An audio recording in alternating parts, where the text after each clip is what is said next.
আসসালামু আলাইকুম। বন্ধুরা, হয়তো এই মুহূর্তে আপনার জীবনে অনেক অন্ধকার, অনেক হতাশা চলছে। মনে হচ্ছে দুঃখ কষ্টের কোনো শেষ নেই। কিন্তু ভুলে যাবেন না, আল্লাহ তাআলা কোরআনে প্রতিশ্রুতি দিয়েছেন, অবশ্যই কষ্টের সাথে রয়েছে স্বস্তি। অর্থাৎ আপনার কষ্ট কখনো স্থায়ী নয়। প্রতিটি দুঃখের পর আল্লাহ একটি ভালো সময় নিয়ে আসেন। আজ আমি আলোচনা করব ৫টি ইসলামিক আলামত, যা ইঙ্গিত দেয় আল্লাহ তাআলা আপনার জন্য রহমত, কল্যাণ ও সুখের দরজা খুলে দিতে যাচ্ছেন। ভিডিওটি লাইক করুন যাতে অন্যরাও উপকৃত হয়। আর নতুন ভিডিও পেতে সাবস্ক্রাইব করে নোটিফিকেশন বেল অন করে রাখুন। আলামত নাম্বার ১, তওবা ও খারাপ অভ্যাস ত্যাগ করা। যখন আল্লাহ আপনার জন্য কল্যাণ চান, তখন তিনি আপনাকে খারাপ অভ্যাস ও গুনাহ থেকে দূরে সরিয়ে দেন। হয়তো আপনি লক্ষ্য করছেন, আগে যে কাজকে গুনাহ মনে হতো না, এখন সেটাই আপনার কাছে ভারী লাগছে। রাসূল সাল্লাল্লাহু আলাইহি সাল্লাম বলেছেন, যে ব্যক্তি আল্লাহর জন্য কিছু ত্যাগ করে, আল্লাহ তাকে তার চেয়ে উত্তম কিছু দান করেন। এটাই প্রথম আলামত। আল্লাহ আপনার অন্তরকে পরিশুদ্ধ করছেন, যেন আপনি নতুন জীবনের জন্য প্রস্তুত হতে পারেন। এ সময় প্রচুর ইস্তেগফার করুন। আলামত নাম্বার ২, ছোট ছোট নিয়ামতের জন্য কৃতজ্ঞতা। আপনার জীবনে হয়তো বড় দুঃখ আছে, কিন্তু হঠাৎ লক্ষ্য করছেন এক গ্লাস ঠান্ডা পানি পান করে আপনি শান্তি পাচ্ছেন, ফজরের নামাজ পড়ে মন হালকা হচ্ছে, কিংবা সন্তানের হাসি আপনি খুশি হচ্ছেন। এটি আল্লাহর দেয়া দ্বিতীয় আলামত, আপনার হৃদয়ে কৃতজ্ঞতা জাগিয়ে তোলা।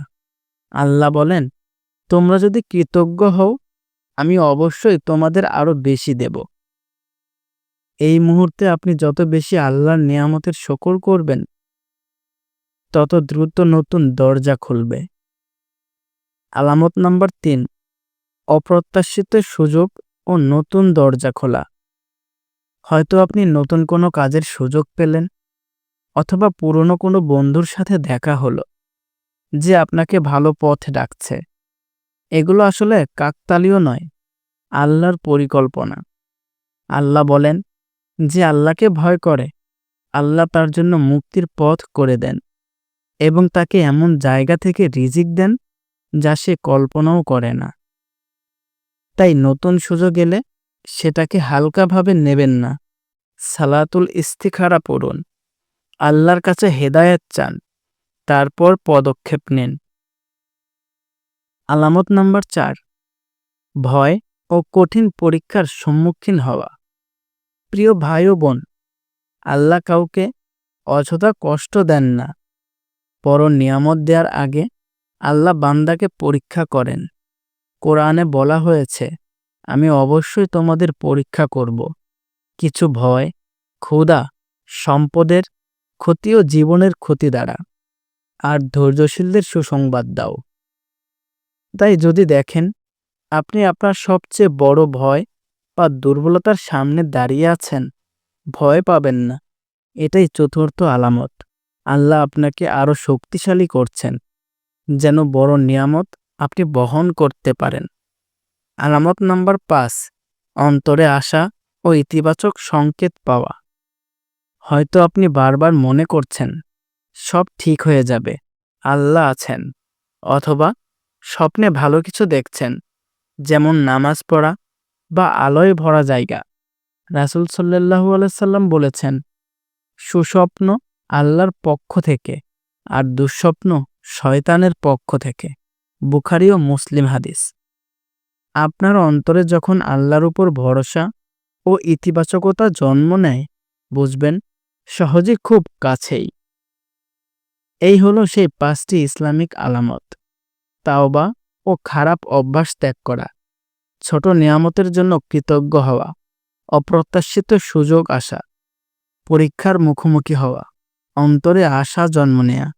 মনে রাখুন, সাফল্য অলস বসে থাকার পুরস্কার নয়, বরং নামাজ, দোয়া, কোরআন তেলাওয়াত ও সৎ কাজের মাধ্যমে আল্লাহর রহমত ডেকে আনতে হয়। আমি জানি, ইনশাআল্লাহ আপনার কষ্ট শেষ হবে। আল্লাহর উপর ভরসা রাখুন।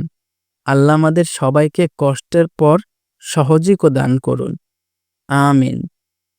এই 5টি আলামতের মধ্যে আপনি এই মুহূর্তে আপনার জীবনে কোনটি সবচেয়ে বেশি অনুভব করছেন? কমেন্ট বক্সে অবশ্যই লিখে জানান। আপনার অভিজ্ঞতা অন্যদেরও অনুপ্রেরণা দেবে। ভালো থাকুন, সুস্থ থাকুন এবং পরবর্তী ভিডিওর জন্য সাবস্ক্রাইব করে আমাদের সাথেই থাকুন। খুব তাড়াতাড়ি দেখা হচ্ছে। ধন্যবাদ।